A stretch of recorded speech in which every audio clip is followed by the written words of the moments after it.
Yeah, that's professional. Yeah, so Nix Friday, thanks everyone for watching. And so today we have with us Mic92, which is a legend in the Nix community.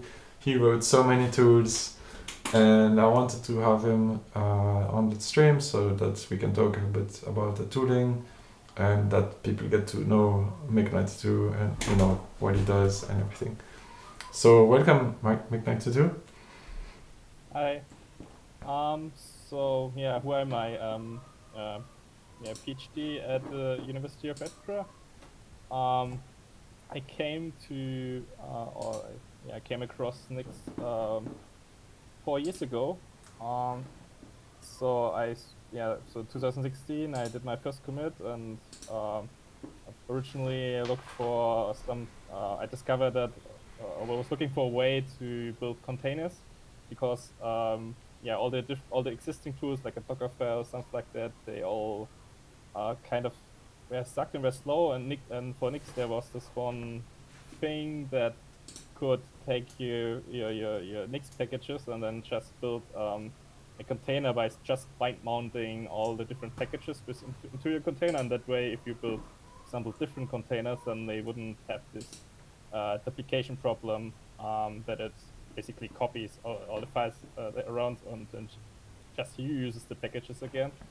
Yeah, that was before Graham's work on the layered containers, right?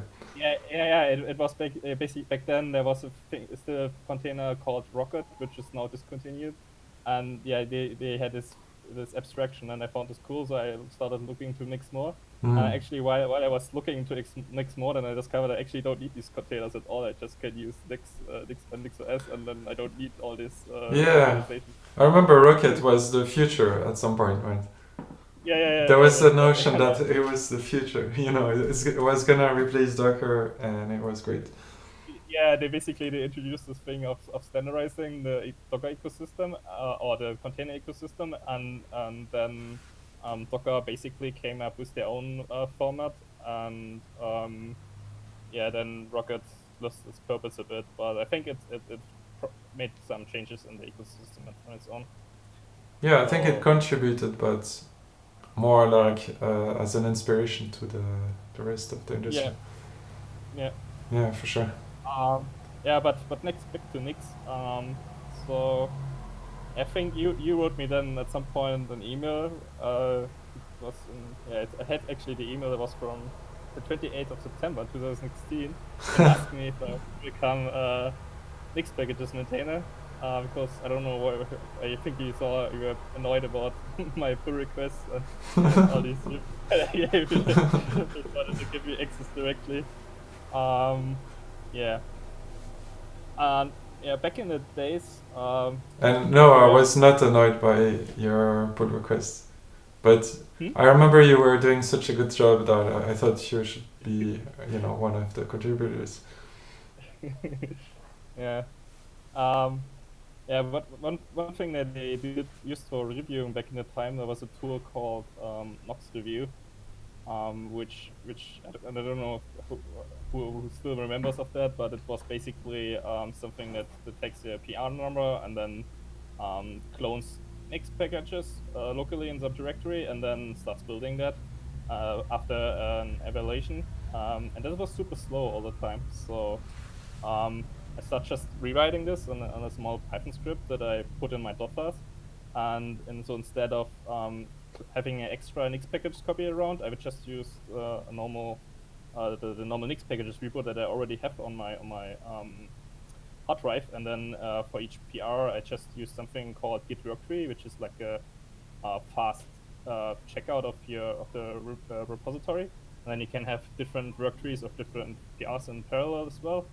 So you don't have to copy things all the time around. So this was a lot faster, and I just had this in my dot files for around it, but then people started forking or cloning my dot files to get this tool, and I decided, okay, now it needs to be an extra project because otherwise I cannot have people cloning my dot files. This is basically then how Nix Review was born, which is now called Nix Packages Review. Right. Yeah. I wonder why. Silver basically proposed to rename it to nix-pkgs-review because it's actually not it's actually only it only works with nix packages or nix packages forks, so it doesn't accept any other directory. Yeah, right. So for the listeners, you can, if you want to search for it, it's nix-pkgs-review. And while we're discussing this, I have a confession to make.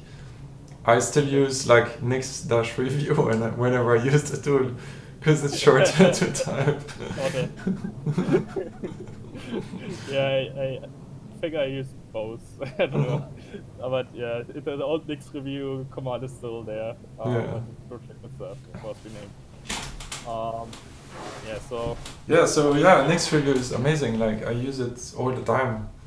I think this changed the community on some level. Yeah, it's super cool that you have a tool that basically can tell you everything that changed based on the nix packages pull request. So I don't think there's anything else that but the distribution that works like that. And yeah,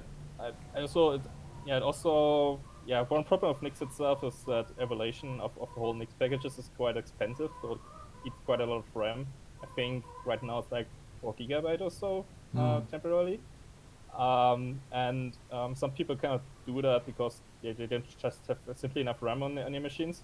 And what instead it uses if offbox basically that's our little CI bot. If this CI basically evaluates the pull request, it will generate a little text file that basically contains all the changed packages. And then when nix-review detects that this file exists, then it will just take this file, and it makes also the evaluation a lot faster. So when offbox is finished, then you don't need to. It's basically just a few API calls to GitHub to see what commits or what the commit ID of the pull request is, and then it can just figure out everything from there. Yeah, just to take the listeners through the process, like, so you install nix-review, and then you can type nix-review space PR space and then the number of the pull request, and then the tool basically builds everything that needs to be rebuilt and drops you into an environment that contains all of the build results. And then, so from that environment, you can try out the binaries to see if they work nicely. And a thing that I'm really enjoying it is you can also type nix-review post result, and it's gonna add the comments to the pull request with all the build results, right? And if you're even happy with it, you can also just from the same environment just do nix-review merge, and it merges the pull request. So it's like, if you're really big into reviewing lots of pull requests, it's a great workflow, basically. Yeah, it's a small hidden feature that might be not well known is you can also give nix-review multiple PRs at the same time.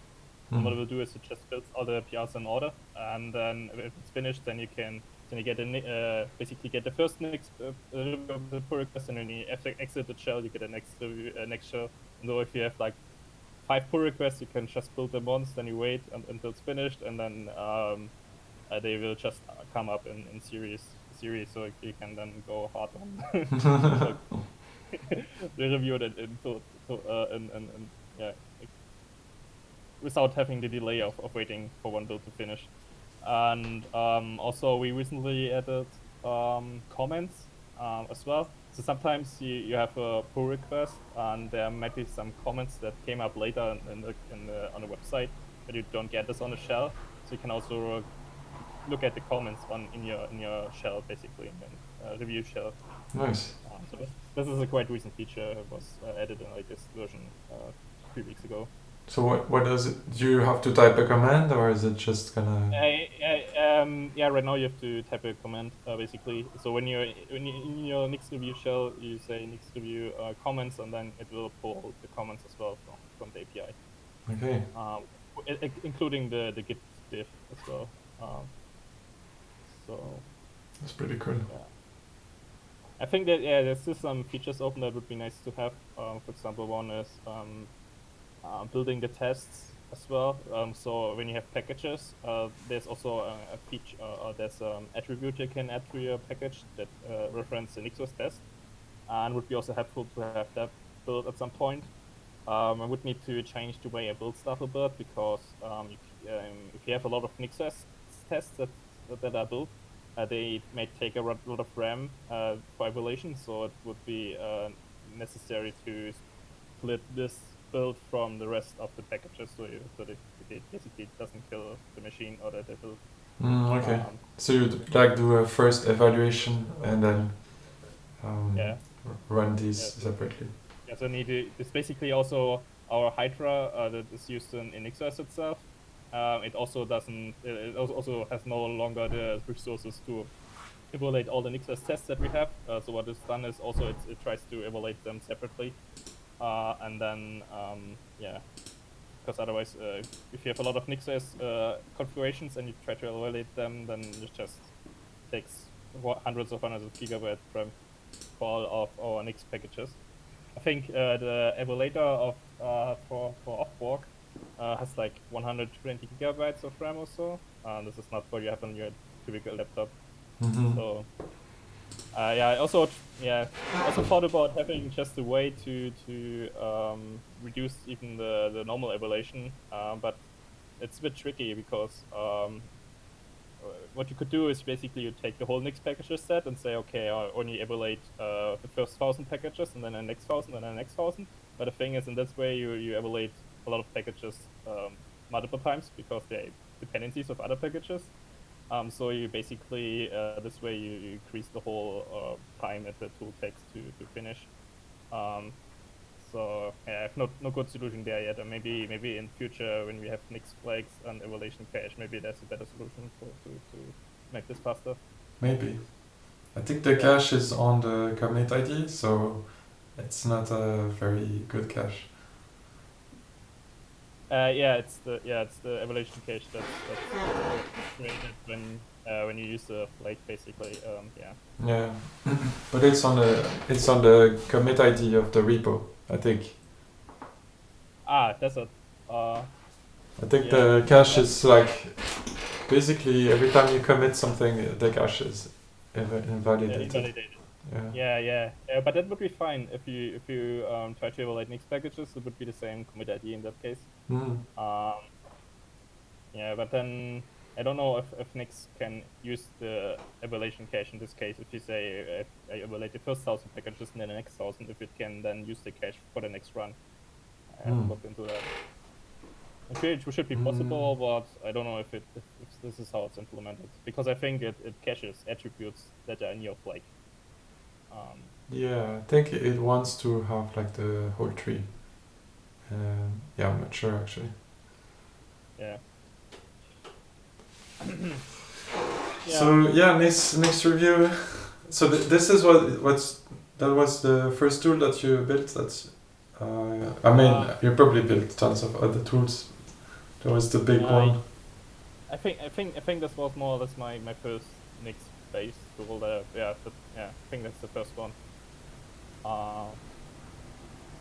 Yeah, I was working well on that. Then one thing that I also make a NixCon talk about, which I was called Nix sandboxes or in Breakpoint Tool or something like that. Was 2 years ago. There I repurposed the tool that was where I was working on in my PhD, and it's called so this tool. It's like a function that you can add to your package build, and it's called Breakpoint Tool. And basically, what it does is when the package fails to build, instead of just basically throwing all the results away, it keeps the shell open, or it keeps the build open with this basically there's this leaf that leaves indefinitely, and it just prints out what build basically failed, and it prints a command that you can then type into your shell, and that takes you to the build environment as it is currently. So basically where it failed. And then you can look into the build environment and see, let's say, for example, let's say the test is broken, and you have a make file that runs the test, and you can maybe run just this test. and do some more debugging, maybe to add some more print statements, or yeah, you can also look, because often the sandbox doesn't provide some resources that the build might need. So for example, it doesn't provide internet access, or sometimes it's really subtle. For example, it may not provide some files that are in etc. For example, it doesn't provide any etc protocols or so, and this may lead to some packages that are not so easy to understand on the first glance if you're not so familiar. And yeah, basically it's a cool tool to just and explore how the next sandbox looks like, and why it may not build your programs in the way you expected. Yeah. So for the listeners, I think basically what you want to do is add a breakpoint hook to the inputs of your package derivation, either in the built inputs or native built inputs, and then rebuild the package. Yeah. So yeah, adding also this native build inputs, adding it to native inputs also have the nice side effect that it changes the build, so you don't accidentally have them. You get a different build basically, so you don't accidentally have the same store path, but then you have modified it manually somehow. And yeah, all it does is if you add it to native build inputs, it registers itself. There's failure handler you can register in our build infrastructure, and then when the failure is triggered before it exits, it basically stops and just sleeps forever.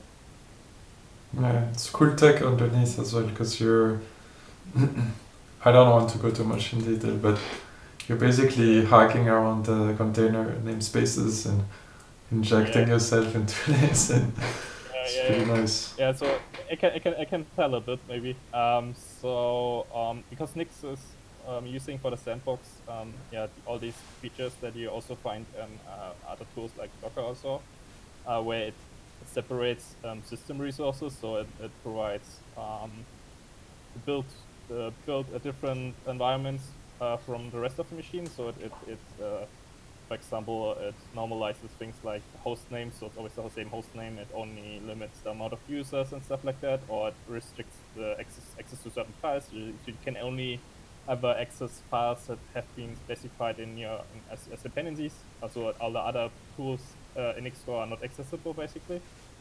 And what my tool does is it just takes a process that is running on the system, and then it tries to emulate, or it tries to scrape all the information, so what isolation has been set up for this process, and then it tries to create a shell that has the same properties, basically, except that you also have access to your normal debugging tools. And this is basically the tricky part. So it breaks this isolation that the container or this Nix sandbox usually has by mounting itself as a fuse file system. So it forwards basically all the access to all the tools that you want to use while debugging your build, and you can use them basically from the host system, while you can still access all the files that have been in the build sandbox. So it's a bridge between what's inside the build sandbox and outside the build sandbox. Yeah. So in CNTR, which is the tool underneath, actually works with Docker and some other tooling as well. So if you want to debug a Docker image, you can also use the same tool actually, and bring your own tool. Yeah, you bring your own tooling into it. But it does only work on Linux, right? That's one of the restrictions. Yeah, it's very Linux specific because it just uses all the APIs that you have there. I don't know how for Windows it would be basically complete read-write, or I don't know even how it works on macOS. But yeah, Linux specific in this way. I think on macOS right now there's usually no sandbox enabled anyway. So in that case you wouldn't need the tool in the first place. So you could just go to this directory and then there's no sandbox there. That's it. But I also use it for Docker all the time. For example, if you for example messed up your network configuration and you want to attach to a Docker container, how would you debug why the network's not working? Because sometimes you don't even have a ping or a curl or TCP dump or anything installed in these environments. Yeah, with Center you just get all these tools. Yeah. If it's purely network debugging, it wouldn't be you could maybe also use some other tools, like there's this thing called nsenter, which is available on more or less every Linux machine. But it's just only half the story. There's a lot more isolation going on, and Center knows all of them. Yeah, so that was part of your master's thesis, I think. This was my first project in my PhD, basically. Yeah, I did something else for master. Wait, so your PhD is like this tool, then because you're still working on your PhD, right? Not working on something else that is maybe not so closely related to Center, but still, yeah, it's in the area. Yeah. So, how many hours per day do you spend reviewing pull requests? So I think the first 3 years I was pretty active. I think I was for 2 years in series I was the most active contributor also. Then yeah, I switched to with other things. These days I'm doing more like let's say core infrastructure stuff, like language abstraction also, or yeah, let's say something like Go or a Rust compiler, stuff like that, or C wrappers basically. Because if you do changes to that, you need to have a bit wider view of what implications it has. I don't do that many small updates anymore. I think there are other people, like a current release maintainer, who's more active on those lines. Yeah, I mean, for example, John Rayner does a lot of work. Great. Yeah. I'm missing tons of people, so sorry, everyone. So these times I actually don't. I mean, it just get pinged often enough on different things. Yeah. I basically busy with processing those rather than looking out actively for other unfinished pull requests. Yeah. How much do I spend?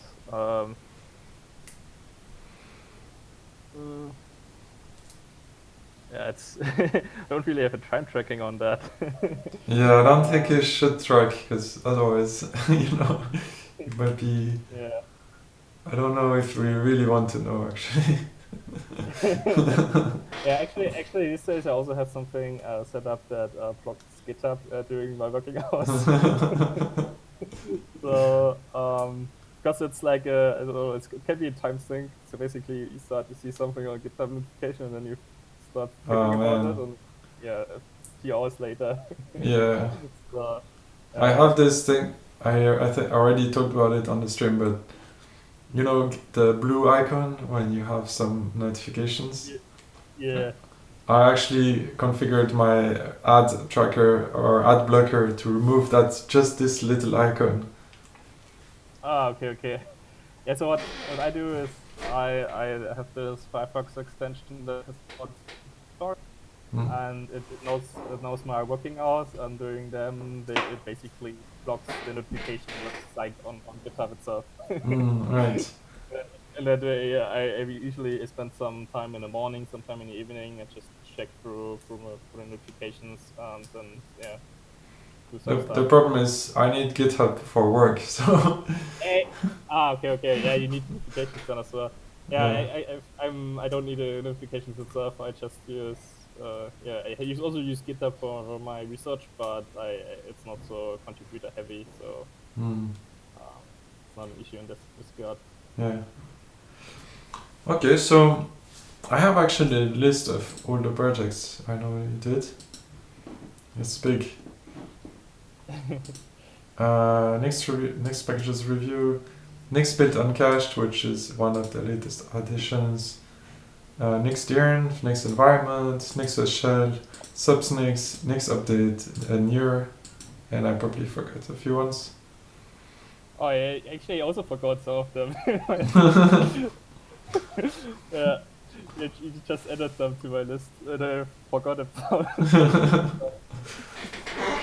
Is there anyone you want to talk about?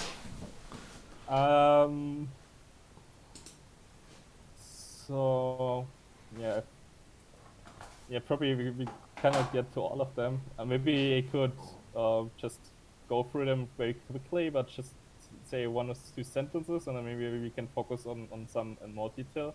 Okay. So there's one. Just go. It's now not ordered by anything. There's one thing called nix-update, which just takes you give it a package name, and it will just look for the latest release on GitHub or PyPy or so, and then just do all the patching in the Nix package history. So to get this package updated, including basically the new checksum for the sources and stuff like that. Then we already mentioned Nix build uncached. This is just this is basically a tool that allows you to use Nix build more efficient in CI environments that are not so Nix aware. So, for example, if you're on GitHub, on use the GitHub actions to build packages, the problem is if it builds a package set, it will even if the package is already built in any binary cache, it will still try to download all the packages itself. Also, it also wouldn't be a need because they are already in binary cache. It's just to the fact how Nixbuild basically works. It always tries to get the latest state onto your machine, but it's not really taking into account that packages might be in a binary cache and you no longer need to download them. Yeah, super useful. I think I brought down like a build from 10 minutes to 2 minutes, basically. Yeah. I also had this when I was building. I basically came across this. I was using something else that I also started. It's called the Nix user repository. It's basically a clone of or basically inspired a bit by the Arch user repository. An idea here is it's like some sort of meta repository. So it just references other user repositories. So everyone can have their own, can be their own little maintainer.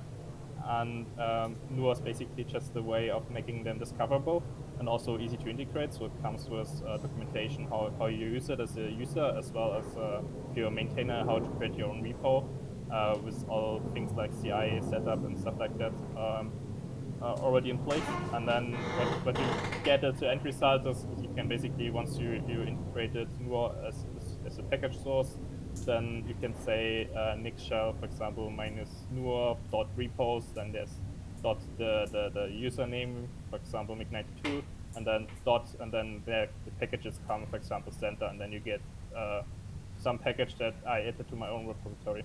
And Nur is just tracking state of them. It will update them periodically. It checks basically if the repositories have updates. It will do some evaluation check, and only if that passes, then it will update the actual package. And then it will also have some sort of backup. So it will also there's other repository where basically all the user repositories are also copied into. So in case anything would get lost at some point, for example, someone breaks their Docs installation and lost the backup or something like that, it would be still there. So maybe not with the full version history, but at least snapshots over time. Yeah, right. So for the listeners, basically they would go to github.com/nix-community/near. Yeah. And that's where the repo lives. And then people tend to put their dot files in there, right? Like you have a personal repo with your dot files, your personal packages, and you create that in your own personal GitHub, and then you can submit a pull request to this repo to get included. Yeah, also I actually encourage not to put too many dot files in your repo, because everyone has to download them and they might be not interested in them because they're just interested in the packages itself. So I also had one case where someone was committing several megabytes of files to that. So I've like a loose monitoring over what's happening there, and then we basically reverted that and removed the files again. So yeah, usually you should keep it a bit lightweight, just add your packages itself, not the source. So because then otherwise users need to download them whenever they try to evaluate this thing. And also our infrastructure, when they want to index the search, we also would need to download that. So better if it's kept at a certain size. I mean, there's Nix's new search project that's related. That's you can use to search all of the packages. And Yeah. do you push the builds into a binary cache, or are they just freestanding? Yeah, they're just freestanding. I mean, it would be nice additionally in future to use some cache and also build them continuously. Right now, it's more up to the users to do that. So what we have is we have a repository template if you want to create your own Lua packages repository.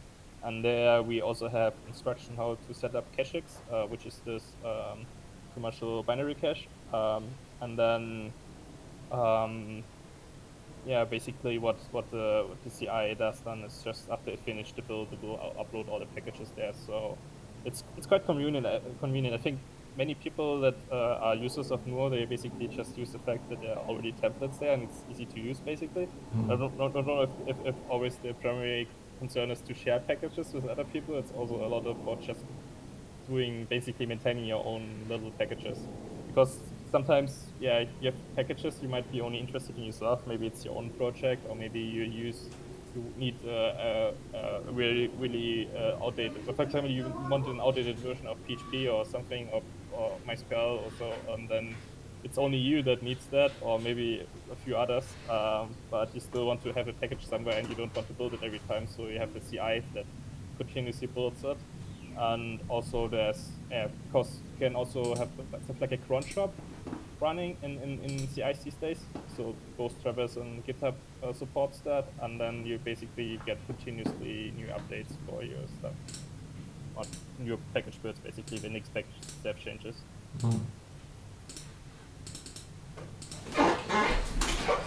Yeah, I mean, we have the Nix community binary cache that's sponsored by Domain, so we could push the builds there. Yeah, maybe, it would be cool to upload all the packages there. Then maybe I also need to clean up some of the repositories, so that there's some that cannot evaluate since months because it's just abandoned them basically. So maybe also remove those. Yeah. And I don't know if there's any security concern when starting to build basically random packages. I mean, Nix Friday is sure that the store path, you cannot really fake that. But you don't know what people upload. I mean, I have to do a bit of a review, so I have this IC channel on Freenode called #Nuo, where all the new commits made by the users are basically posted, and then I will a few times a day just click over them, just look into the commit diffs and just see if it's reasonable, or if they obviously try to upload malware also, but I don't think that will happen soonish. I think it in the Archlinux repository also only happens once or twice, and they're a bit bigger than what we have currently. So I think malicious, and I think the difference between Nuo and our model and our Air one is that our Air is some sort of global namespace. So people need to be minded that this is basically that each package is done by a different user. While in Nuo, we still have it scoped to the user. So if you trust the user to some extent, you only get packages from them. Basically, you have it's basically part of the path. And if you have new users, you may want to have a look at them if they look trustworthy to you. So I think this is a big difference, big advantage. And also, I'm not really a fan of all these overlays, because so basically overlays is this mechanism where you add some sort of function to your package to apply to Nix package. It takes Nix packages, does some notification and return it, and then in the next overlay function can do the same. And that way you would you check basically functions into your Nix packages, you can override stuff and stuff like that. But the thing is, I don't really think that things like that can scale, because once you have like 10 overlays, and they all modify your Nix packages, how do you know which overlay does which change, basically? Because you often run into these issues when you use overlays that they might end up in endless, infinite recursion, and then once you have a lot of overlays, I don't know if you can still debug this. Well, when you use Nuor, you cannot really have an infinite recursion, or it's hard to build an infinite recursion. And then it's basically always scoped to this one repository, so you can basically pinpoint where it came from. So it's not like package. Also, that you don't really want to, if you have 10 overlays, you don't really want to let them override each other, because you never know what will come out of this. So they could override the same package name, and then it breaks in random ways. So that's why you designed more in a way where each user gets its own namespace and it's all separated from each other. Yeah.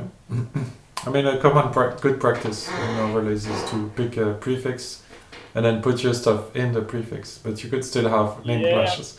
I mean, but why do you use an overlays in the first place? Then you can just use something like Nuor where it's not an overlay. Right. Because then we already provide this prefix. So yeah. And it's also a different problem is if you put overlays in your NixOS configuration in one part of the configuration, and then packages magically pop up on a different end, and you don't really have this connection between where does this package actually came from. Does it came from this overlay? It's not really visible, while when you use Nuor, you always have this Nuor prefix, and then you always say, okay, this is a Nuor packages, and I know where I have to look for. That's a good point. Maybe we should also add an extension to Nix packages to like a prefixed overlay or something like that, where you only are allowed to add to the Nix packages, but not override. Yeah. Or you can use here, obviously. We really need an overlay interface, then we can just import the stuff and give each package then, or each repository or subparty code, we can just give them the inputs it needs. So basically, if it needs Nix packages, then it gets Nix packages, but it's not that it's modifying Nix packages, and then we use it further. I see. Yeah. Do you need any help with Nuor, or are you just happy with how it is right now? If I need any help or what? Do you want people to help you with Nuor? Do you have any? Yeah, it's a bit. I'm currently. I don't know how where this should go now, because now we have this flex feature, which basically would decentralize this whole concept a bit. So I'm not really sure what Nuor should be in future. So it could be, for example, it could be just collecting URLs to different flags, and then just provide the search itself, but doesn't no longer provide the sources itself as a checksums, because then this could be handled by Nix flags itself. So I'm not really sure. So right now, Nix Nuor itself is a flag, which just gives you access to the packages as before. But in future, might be interesting how this will be married as flakes, basically, because because flakes is the cool thing about flakes is you can pin things to different versions, which you cannot do with Nuor. You always get the latest version, so it has some advantages, and it also can track other dependencies. So if, for example, a certain flake requires a certain other project, then you can do that with flakes, but you cannot do that with our project, because they are the only dependency that all repositories share as Nix packages itself, and everything else needs to be basically vendored. So yeah, I'm currently waiting a bit to see how I will push this forward, because there's also this thing called registries in the new Nix version, which is basically something like you can register a name, and then it will redirect to a certain repository. So it's like an indirection. It's like something like a DNS, basically for Nix packages or for Nix A DNS that's based on GitHub, like. Yeah. I mean, you can also override that. Yeah. You can also have your own repository. So it's just the default is hosted on GitHub, like Nix packages itself. And Nuor is also in this registry. So you can also already use nur, and then it will resolve, as you don't need to provide the URL, you just can use the string nur and then use it in your flag already. But yeah, the question is, do we put all our user repositories into this central registry, or should I make a newer registry that only has, that basically then merges all the stuff, all the user repositories in? I'm not sure yet how to push this forward. Yeah, it's a good question. Yeah, because there's also we have now a new search engine for Nix packages itself, on all the options and stuff. It's based on Elasticsearch now, while previously it was something like a JavaScript library that would download the whole package index and do the search on your browser. And now the question is, or basically now the next step would be to also have some sort of flag support there, so it would also search not just the Nix packages, but also everything that the flag exports. And then it would be interesting how we what kind of flags will end up in the search, basically, because then those will then be ultimately be visible to all Nix packages users, which would be nice. So some search that basically first looks into Nix packages, and if it doesn't find something, or maybe there's this user repository that has this package you need, and then you can just take it from there. Yeah, that sounds interesting. Yeah. I mean, Nix community is really the goal is to. It's not. It's like a sandbox where we can play and do stuff, but if we can bring things to the main project, I think it's also good, right? Once things become stable, like the search, if the search is universal, if users have to go to only one place to find everything, that's kind of good, I think. Yeah, we had this. So when I was using Arch Linux, there was this one package manager called Dawood or so, and when you used that, it would first look all the packages up in the main repository, and if it doesn't find anything there, then it would only look in the AOR. And this is something I also want to have. Basically, you look at both and then you see what fits you better. So that would be great to have that in long term, something like that. Yeah, I remember Yard had a great UI, so it was colorful, you know. Yeah, it was only a pain to install it in the first place. To bootstrap it, you had to use AOR basically, but you don't have AOR really, so it was a bit tacky every time you use it. Yeah. I remember there was Yard, but then there was 5 other competing package wrapper. I think there's a whole wiki article on different AOR wrapper of Nix in Arch Linux, and they all have a slightly different feature set. And sometimes it's only the programming language they're written in that is different from any other. So like the Perl developer wants a Perl tool, and then the Ruby developer wants a Ruby tool, obviously.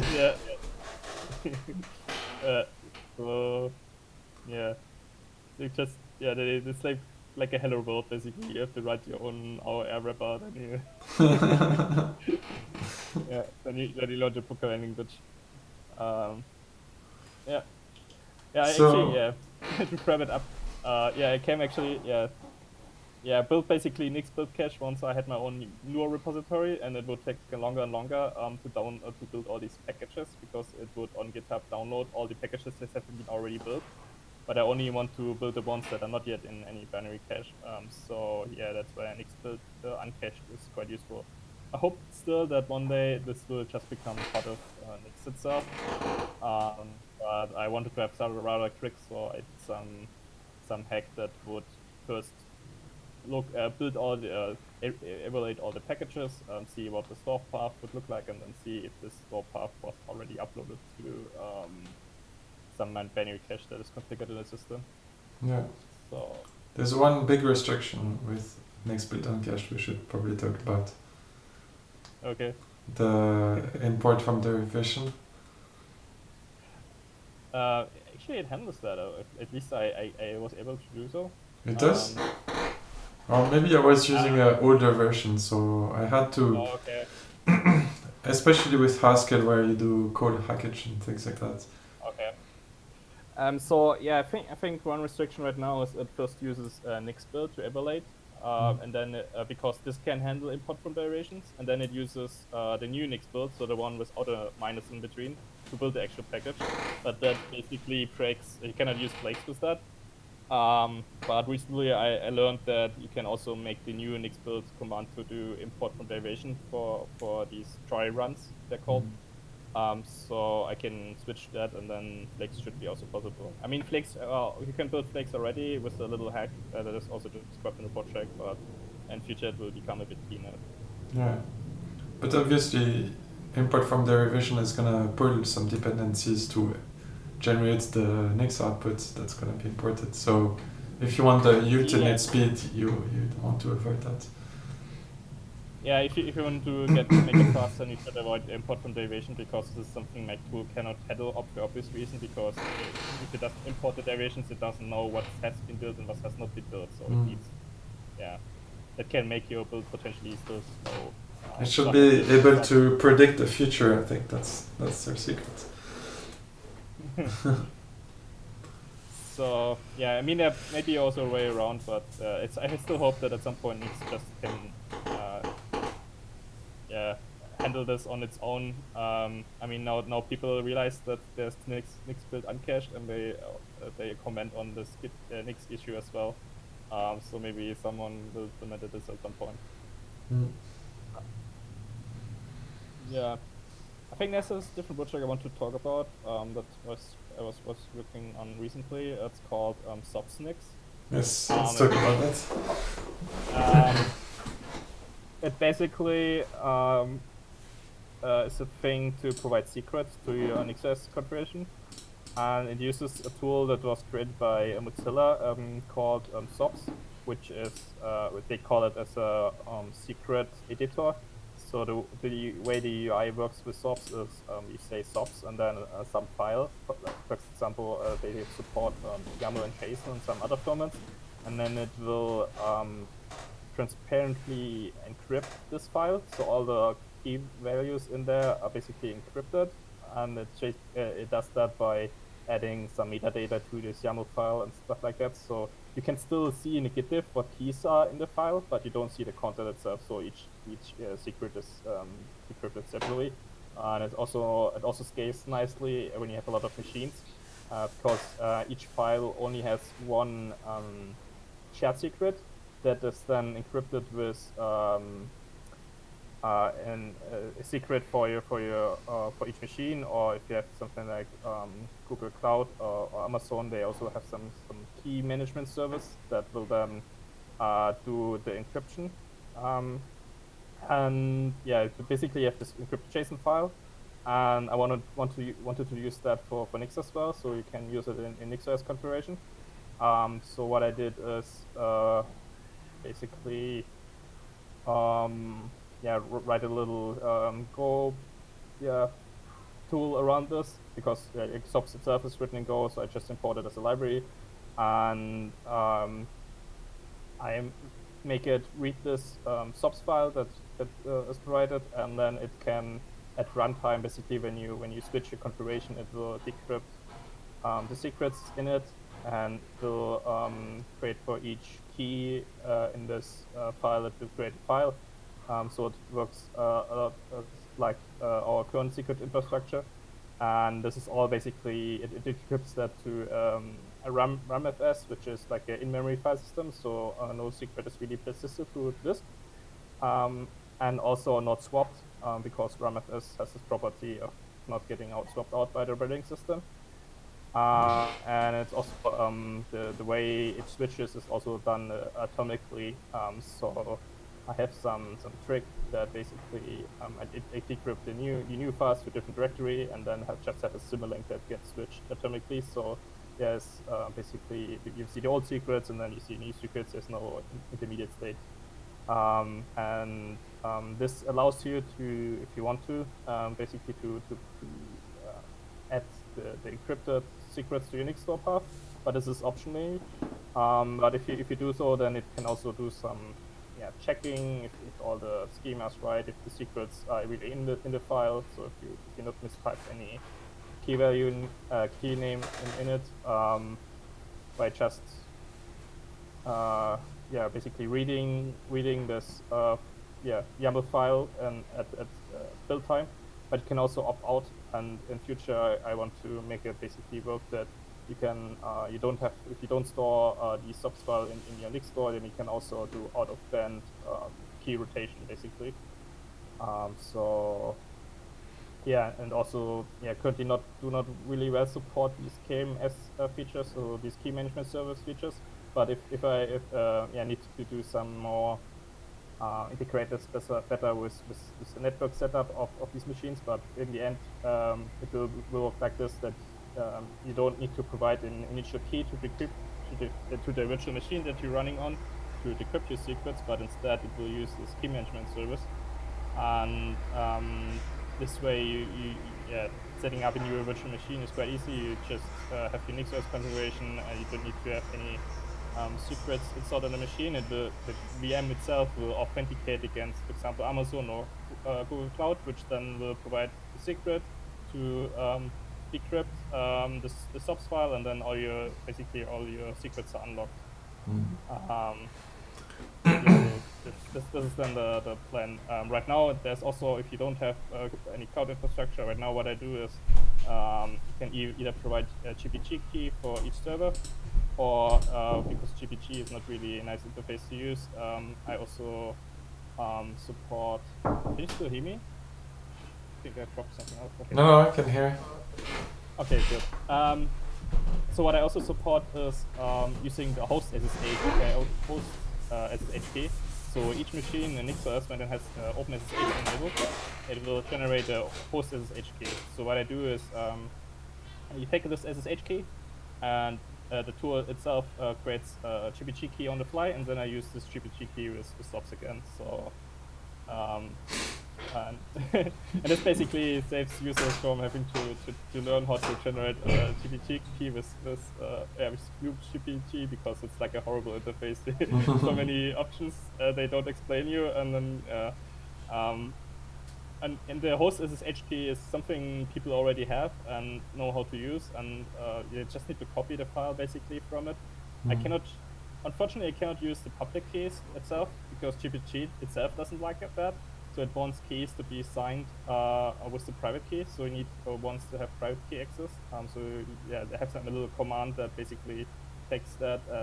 Just have a one-liner you write, and then you can export the key that you can have on your that you can put into your NixOS configuration. And then I also have a little hook where you can, if you add all these keys to your Git repository, it will basically read all these keys and export them as environment variables, so subs can use them. And so I built a little workflow around subs. Subs itself is awesome. Subs itself, it's cool because they build basically their whole YAML or JSON syntax in a way that it's easy. It's still quite usable when you use Git, because you can still see roughly what changed. So you can see when a sequence changed, but you don't see the value itself. And they put the whole secret as just one line, so you just see the beginning, and then the line goes out of the screen, but it doesn't really matter because you cannot read it anyway.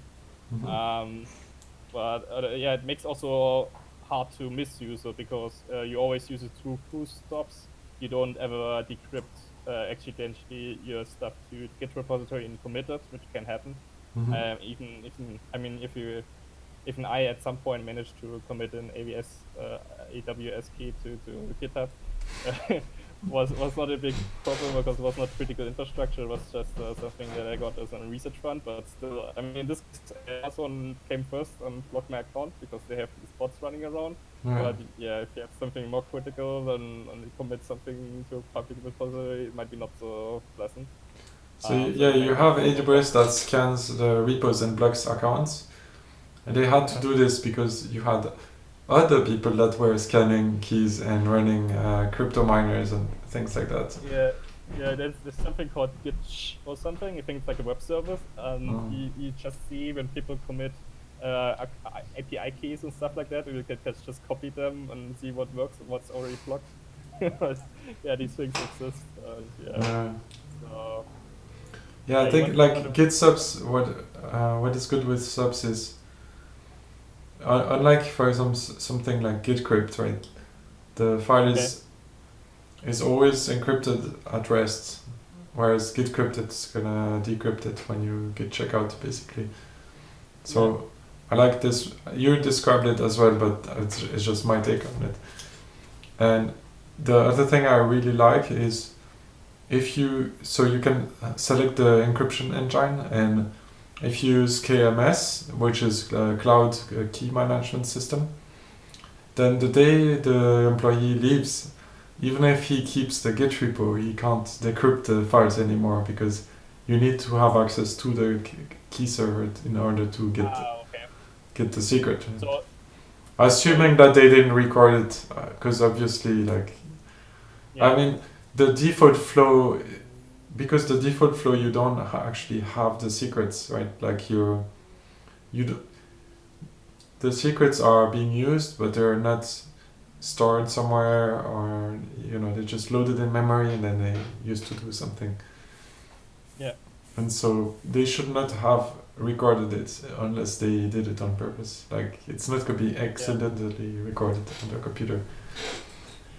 So, and then you can take the same file and put it in a machine, give that machine IAM role or something to get access to the same KMS, and then it can decrypt the same file. And actually, when you deploy, you don't need to decrypt, right? Because you just send the encrypted file around. Yeah. So I wanted to support two workflows. One is basically you add it to a Nix store. Then when you do when you use NixOps also, you don't have an extra upload step, which in NixOps I found it quite slow because it does for every secret and sequence instead of just taking the whole thing at once. So this is makes the whole thing a bit faster. And the other, and if you still want to upload it, and then you only have one secrets file that has a lot of other secrets, so you don't do it for every file in sequentially order. And also when you have the activation phase, other solutions. For example, if you have each file decrypted with GPGs, then you need to call GPG on every file. And here it's just taking the whole file, decrypted once, and it's also a bit faster. So yeah, actually no. What the funny thing is, since I wrote this thing a few months ago, then other people started now implementing their own stuff. Thought, why did they do this a bit earlier? So there's now something that uses basically a password store-like implementation where you decrypt stuff with GPG on your server. It's open as a pull request for Nix packages, and yesterday Ryan pinged me. He built something that uses H, and basically provides the same. So H is this new shiny tool for simple encryption. So unlike GPG, it has the same user interface, and it just generates public and private keys. So there's no key servers and stuff like that, which you don't need usually for just do simple encryption. So he built that. It's also on HNix, so you can find it in his account. It's not like atomic. It's a bit simpler. And it won't support stuff like KMS probably. So it's more Yeah, I think subs is a better approach. Also, I want to what I don't do right now. What I want to do is also make systemd services automatically restart it. So what I want to do is before you do NixOS reboot switch, check basically, or within the NixOS reboot switch, before any services is restarted or reloaded, just check the state of the systemd services. There's some time step that one can use that systemd proposes. And after all the services are restarted, I could check this time step again, and then restart all the services that would need a restart but haven't been restarted during the deploy. So that way, every service that has secrets would be restarted itself. So you have to service using the new secrets instead of the old ones, because otherwise there's no easy way to track this within the nix-OS rebuild tool. Yeah. Unless that maybe the other way might be you use maybe a secret, encrypted secret in the service file. You basically just reference it, and then Nix will pick up, oh, this file is changed, and then it will also restart the service. That would be the other way, but then you're always forced to put your secrets into the Nix store, which you may want to avoid. So I want to build something that is usable without having that. I think Nix-Ups generates systemd units for the secret, right? Does it? Yeah, but can it? Does it restart services itself then? Then you can declare your service to depend on the secret units, and then you can say it will chain, like if the secret gets restarted, then it's gonna propagate the state.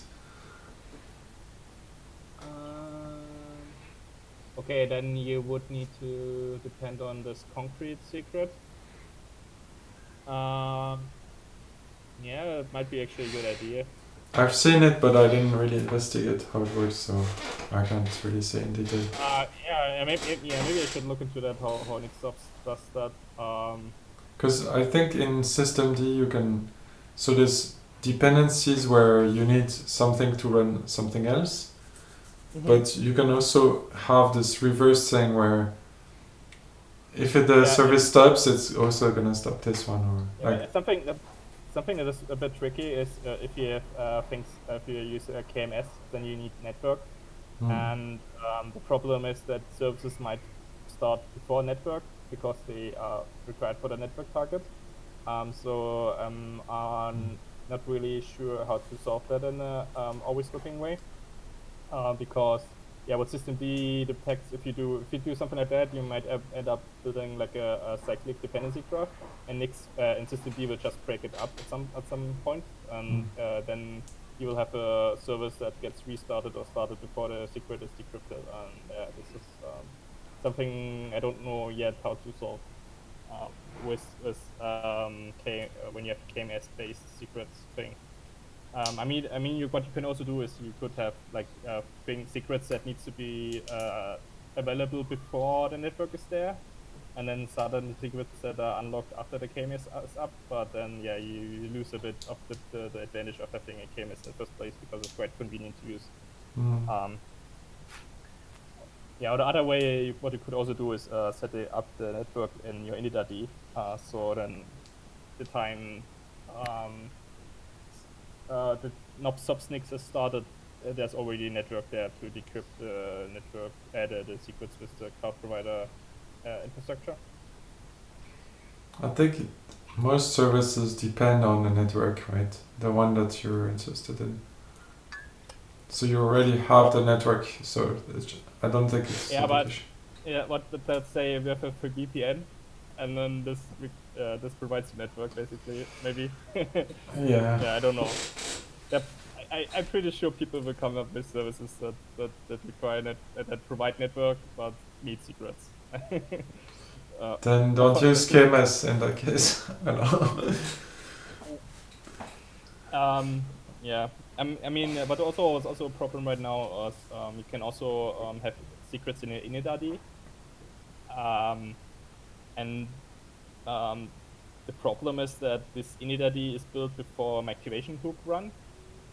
So it's a catch-22 there. So I need to build, basically extend this initid secrets mechanism to have some commands that run before that. Otherwise, I cannot really provide secrets for initid. So it still works somehow, but there's like cases where you end up with where it basically breaks. Basically, where you don't have the secrets in your initid anymore. I think Flockly was working on adding systemd support to the initid. He's doing, I don't know where he is along that work, but he's working on this. And this means that you would be able to move reuse basically the same logic, but in the initid, which would be cool. Yeah, but in this case, it's not really happening because you do an nix-OS rebuild switch. It writes a bootloader, and this is basically before any services started or any activation script is run. So it's it's not really that it's it's not really done at runtime where the init ID boots, but it's basically the new init ID is built before my secrets are decrypted. So I just need some hook there. Okay, I don't see the use case. I thought you wanted to, for example, decrypt the hardware. The use case for init secrets and init is, for example, if you have OpenSSH running in your init ID.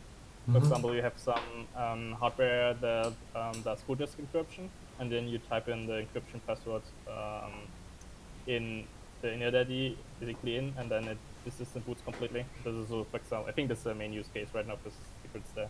Yeah. Everything's frozen on my screen, so we might have lost the stream. I'm not sure. Okay. Is there any chat or so where we can check? Yeah, but it's frozen as well. If you open on Discord, there's the Nix Friday channel, which is synced to Twitch. If you can have a look. Discord. I don't know what happens. Is there a YouTube stream at least there, or how does that work? This is also generated from.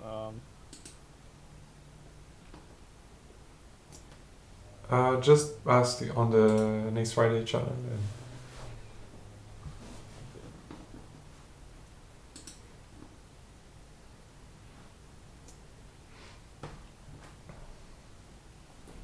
I don't know. Can you just restart your stream? It's my whole desktop because that's frozen. Oh.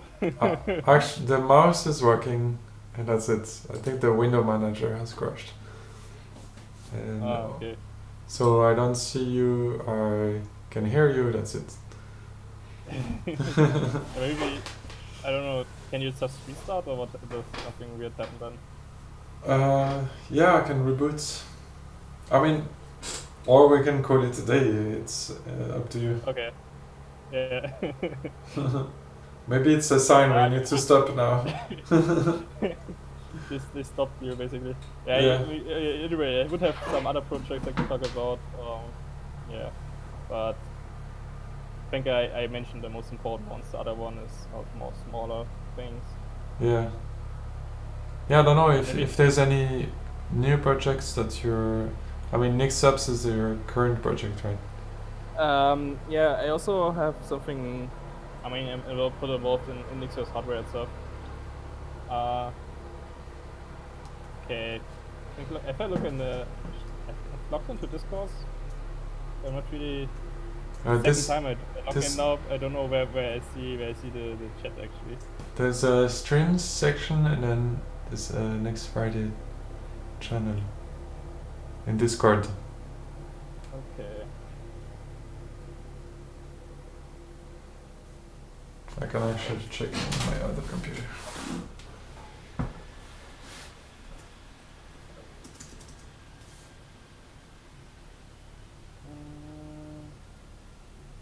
Nix Friday streams.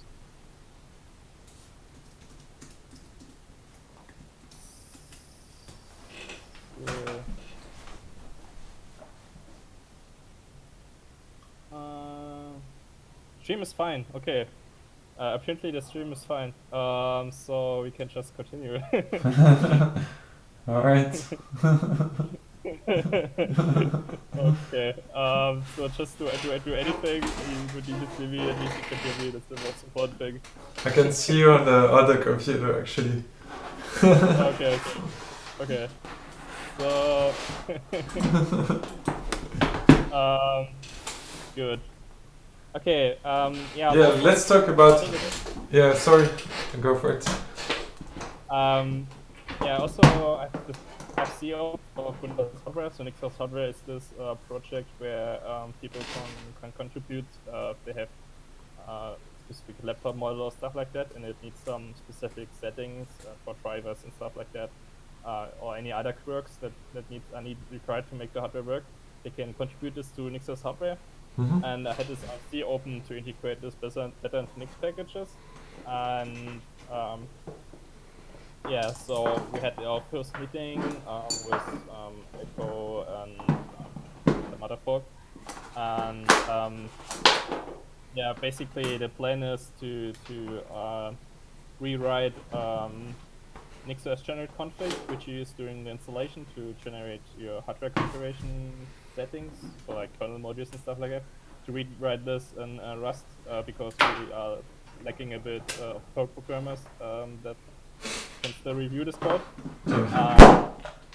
And also having a bit better template language where it's easier to read easier to read than just concatenating strings to a big configuration. And then basically when when the rewrite is done itself, we want to have more sophisticated ways of detecting hardware. For example, there are a lot of low-hanging fruits like checking you have the Intel CPU, so maybe you want to have the microcode updates and then just including these profiles. Or yeah, maybe we can detect your NVIDIA graphic card and then we include the modules for that. So things like that. And maybe also you can even do something like you can check what BIOS you have, and then you can interfere the model, and if you have any quirks that are required for this model, because already we could just pull in the configuration that is currently in Nix.js hardware itself, and that way that would make the whole Nix.js first time setup a lot smoother, because we can just depend on the knowledge that other people have. So basically it's a code it's a runnable form of what the Nix.js wiki the Archnews wiki provides, because they also have all this information, like what you need to do, but you could just execute them and just apply the settings. Yeah, it's one of the things I really like with Nix is I see so many blog posts that explain how to install the thing, and then every time like, Nix says it's like Kubernetes.enable true, and then it's done. And maybe not that simple, but you know what I mean. And so you're bringing this to the hardware basically. Every time, instead of having a huge wiki, like some other distros, hints, we just have everything in the config, in the code. That's awesome. Yeah. So let's see when I want to get back to this for sure. It won't happen in the next month, but at some point it will. Well, it's great that Elko is on board, because initially I think he was a bit against. It was a lot of backslash. He didn't like the fact that we pull in stuff that has been little tested and stuff like that. So what we want to do is we want to port this piece by piece, make it generic. If a model just has something like, okay, this has an Intel CPU, then we can make this more generic. Then we can just say, okay, for Intel CPUs, we have the following modules, and then we don't need to specify this for every new hardware model. Again, we just have certain things that are more generic, and then the rest. We basically want to have also a maintainer for each of these hardware profiles. So we have someone we can contact in case we change something to this code and we don't have the hardware. Then there's no easy way to test this. So there should be some some maintenance model that makes it possible to still do changes without having to fear to take something randomly. But I think from my experience, actually, because I maintained a bit Nix.js hardware, it's not really that not many changes after the initial setup works, because somehow it's not really required. It's more the most of the changes we have to apply is when something Nix packages itself changes. So when module option changes, and then we need to change the Nix.js hardware as well, and this is a bit hard to coordinate. So we often run by accident track stuff in Nix.js hardware that affects, for example, people on the stable release channel, because we mainly use options that are not available there, and that's why I want to get a bit away from Nix.js hardware itself and get more stuff into Nix packages, so that these things get tested properly, and the Nix packages doesn't randomly break Nix's hardware and the other way around, because right now there's no CI that basically hooks up both. Yeah. Was that your initial motivation for doing this? What was my initial motivation? Yeah, I wanted to have something that basically detects your hardware model. Although this was also a long-standing issue. And yeah, basically does that. And yeah, basically over time, when I was maintaining Nix's hardware and I see all these basically breakages where people say, "Oh, this doesn't work on my stable release channel," so I wanted to improve the situation there. Yeah, personally, I don't really use NixOS hardware. I use it, but just to as an inspiration, and I don't use it directly, right? Okay. Yeah, I import the models directly from there, and I think that's also how other people are using it. Okay. So we have, if you go to this repository, you see basically a model name and then what module you have to import, and then yeah, you also get updates when we change something. Yeah, otherwise it may stay in time. So things can also change slightly, so that some works are no longer required, or they change the way it works. So then you also get those updates. I think also that people, also the other reason why I want to have it in Nix packages itself more is that if you have installed the thing the first time, then you may not know that this exists at all, or you don't know how to include this in your configuration, so because you would need to clone the repo or something and make it then better with flags, but still it's not easy to discover. And yeah, if you have changes that have well, you want to have it in the installer as well, right? yeah, you want to have it in installer, and that is not possible if it's an external project, because then not easy to coordinate. Because then Nix packages would need to pull Nix's hardware for building stuff. So yeah. You know how Ubuntu has,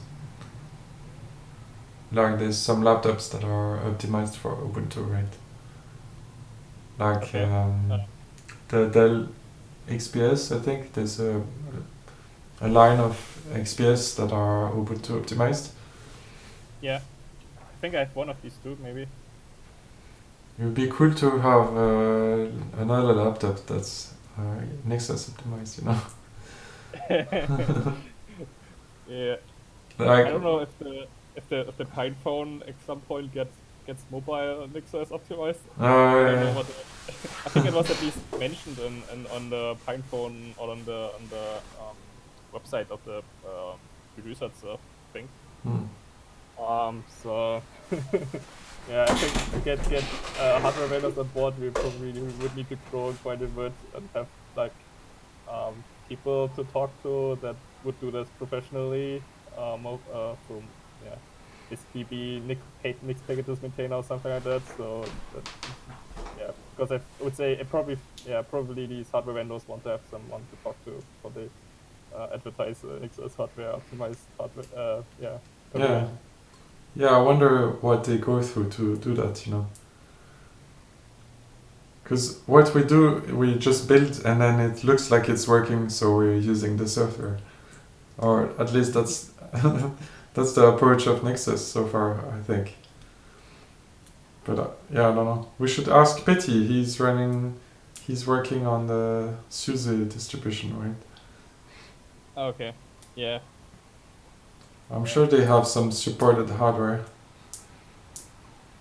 Yeah, I mean, if it's supported by SUSE, or if it's officially supporting SUSE Linux or Ubuntu, then most of the time it would just work with NixOS as well, because they might have vendor-specific patches, but no, usually they don't. So if it supports the Linux kernel, then there's a good chance that it also works on NixOS as well. There might be some UDEF rules or so, but even those we can just port as well. So and we're actually faster sometimes to port some of this stuff. Yeah, you always have the latest kernel backported to stable release in order to support those use cases that you just got new hardware and you want to support it or you want to run NixOS on it. Yeah. I'm looking forward to. I don't know if you've seen Pipewire. Sorry? There's a new framework called Pipewire that's being developed by Red Hat, I think, and that replaces Pulse Audio and also does screen sharing for X-Wayland and Wayland. Okay. And Okay. it works with. It has low latency, so you can use, like this ALSA, and then there's this other low latency framework called Jack. Mm-hmm. And Pipewire sort of replaces all of this with one solution. So that would be. Again. Okay, I see your point. Because Audio already did that, and now they do it again. Now that it's working too well now, so we have to change it. Okay. All right. Is there anything else you wanted to mention? Yeah. Something that is I always see people using again. I actually built this and I didn't use it a lot, but other people I think use it more than me. It's called nix shell, which is if you ever used Breakpoint, it basically is like Breakpoint just has for nix.js. So you have a file called vm.nix, and there you put in some nix.js configuration, so it's like a nix.js module, and then you run nix shell, and what it does, it just builds up a QEMU VM that uses the configuration from your vm.nix, and then it also mounts the current directory into the VM, so you can access everything from there, all the project-specific stuff, and yeah, it's a full-blown nix.js. Yeah, and I also have a lot of configuration. It's a lot of the thing is actually documentation there. So basically, I just document what already exists in nix.js itself, because we have in Nix packages we have already a QEMU abstraction that lets you allow to modify things like how much memory do you want, how much CPUs, and my README just documents those settings all as well, and under the hood it's just a small wrap around this existing QEMU infrastructure to run a QEMU VM that basically connects to your current terminal, so it doesn't open a new window. It just feels like you SSHing into a different machine, and it also gets stuff like the serial console write, which is because usually if you use QEMU, it's a bit weird regarding your terminal size and stuff like that. So it because it emulates this serial protocol, it just runs to your window with a small numbers of columns and rows, and this thing just fixes those things, so it gets bigger and has color support, and then it's just a simple thing. But quite cool if you want to test, for example, you want to test a different kernel, or you want to start up services that are only available in the VM, and then when you shut down the VM, it's all gone basically. So for these things, nix is quite cool to use. Yeah, that's interesting. Also, it kind of goes into the territory of why are we cloning random repos on the internet and then running the code in it with no supervision or anything. Actually, I have a friend who now exactly uses that. He works as a consultant in companies, and then he has to run their weird scripts, and you never know what they're doing, so he just runs it in a VM basically to shield his own system from their scripts that might not work on your nix.js work properly in the first run and might delete random stuff. So so this limits the damage. That's pretty cool. So so that's on your personal GitHub, right? Like github.com/mic92/nixos-shell. Yes, it's also in Nix packages itself. Yeah. I'm not sure if it was already present in 2003. Might be. I don't remember if I added it afterwards. I mean, the project itself is a bit older, but it took a while until I added it to Nix packages itself. Okay. Okay. Yeah, I think that's it basically. Yeah, we've been talking for 1 hour and a half already. Yeah. Yeah, it took some time to get through all through the list. Cool. Okay, let me ask you a last question and then we can drop Yeah. off. Okay. So that's the typical question, if you were the Bdfl of the next project, what would you do? Um. So I think there's some stuff in like the core Nix repository that maybe could be opened up a little bit. So right now there's basically a code that is contributing to Nix, and maybe some more maintainers would be nice there to get some changes faster in also. Or I don't know, it's just to have more of a code review actually. Um, and the same thing might be interesting for Hydra as well, because I sometimes see that people make open pull requests that add some useful feature, and then there's not enough maintenance power to review those changes and get them in a measurable state. So yeah, that's what maybe then some stuff that could improve. Um, I mean, it improved already over the last years. So I think yeah, we now have more people contributing there, but it's still, if you compare just the ratio, because actually we have a lot of open pull requests on Nix packages itself. If you compare the ratio compared to the closed pull request compared to the open pull request, then it's a lot better than in these other two projects. So yeah. Yeah, I see what you mean. I think since Elko has been hired by Twig, and now I think he's working pretty much full time on Nix, Okay. so that really improved the reviews for the next project. Okay. But I don't know if it's permanent or if it's just temporary. Yeah. Yeah. Yeah, but in that case, maybe more reviewers would be required that can do stuff there. So just like we have this for Nix packages. So Nix packages would have been not possible if there wasn't so many contributors to that. Yeah. So Yeah, it's tough. It's tough to onboard people on projects, I think.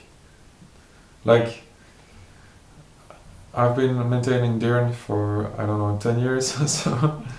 And maybe it's me that's pushing people away, but, it's really me that's doing most of the work. And then there's people that want a specific feature, so they're in it for like just the time, and then they drop off. I mean for VDN, it's also quite generic, so you can just do a lot of stuff without having explicit support in your standard lib basically. So for example, my Nix dnf integration also does extend the normal Nix integration of dnf by some features, and you can do a lot of useful things without having this as a feature in dnf itself. So maybe this is one of the tools that is just finished. Yeah. Actually, I think it was a mistake to add the stdlib, because now you have the languages support in there, and that's what creates most of the releases now. So I was but actually this is what I use about this is what I like about the that it has the standard lib. So because it replaces all these other tools that exist, all these other environment wrappers, with something that has a consistent syntax and way you use it. So I actually use the standard lib a lot. nice. So I would miss it if it wasn't there, because it works to some extent. It all works in the same way, so it's like a distribution. I mean, maybe you need standard lib sub-maintainers or something like that if you cannot cope with reviewing stuff there. So. Yeah, that's the problem is I can't really test these language integrations, so I'm kind of hoping that they work. Yeah. So I don't know. I've thought. Yeah, I also have some other projects. Yes, it depends a bit on the project, but sometimes you're able to just give people some power basically, but just saying, okay, you basically this language, you can you just have to the maintainer of this basically of this function also, and then they can merge stuff and review stuff, and they often have a better idea of how things are working than the basically you as a DNF maintainer, so maybe you should give up some governance to other folks that know how to deal with it. Yeah. That's what's happening more or less, but then people stop using the language or whatever, and then Okay. yeah. Then basically you basically need an maintainer that is just deleting stuff that doesn't work anymore based on the issues. That's also sometimes what I do for Nix packages. I think actually I have a negative line count in Nix packages. I think I might have removed more code from Nix packages than I added. Nice. That's quite an achievement. Yeah, because sometimes you have packages that have been added in 2014 or so, and you can certainly, if they haven't been updated since then, you can certainly be sure they're either super trivial, or they don't work anymore, or they're outdated, or whatever. So, for example, I don't know, what did I remove? I think Echo had once text software for the Netherlands there from 2016 or so. It was still there because it didn't break the build, but no one uses this old software anymore, so I just removed it. And you find if you just look for, if you basically use Git and to check what are the oldest files in Nix, you find some weird stuff that you can maybe just delete. So yeah. All right. Well, it was a pleasure. Thanks for the conversation. Yeah, I think so. Yeah. It hasn't been a lot of questions this time, it seems. No. This is not. Is this synchronized with the Twitch stream as well? Yeah, it is. Yeah, there's Okay. Cheesy McPuff that wanted to thank you for all the contributions to the Nix ecosystem. Yeah. I think since I've been doing these interviews, the participation on Twitch is much lower because it's more like a one-to-one conversation, I think. And so people are listening in, but more like in the background. Yeah, I think also I think that the time before I was just watching the YouTube stream, and I haven't watched this last Friday. I think it's always falling in my working hours basically, so I watch this later. Yeah, exactly. That's fine. So maybe I'm enjoying it, and so if people like it, then I will just continue doing it. Yeah. Next Friday we have Richard from nixbuild.net. He just released nixbuild.net as a service. Okay, cool. So we're gonna talk about that. Alright. Have a great weekend. Yeah, thank you. And now I'm just gonna power shut down my computer. See you. Bye.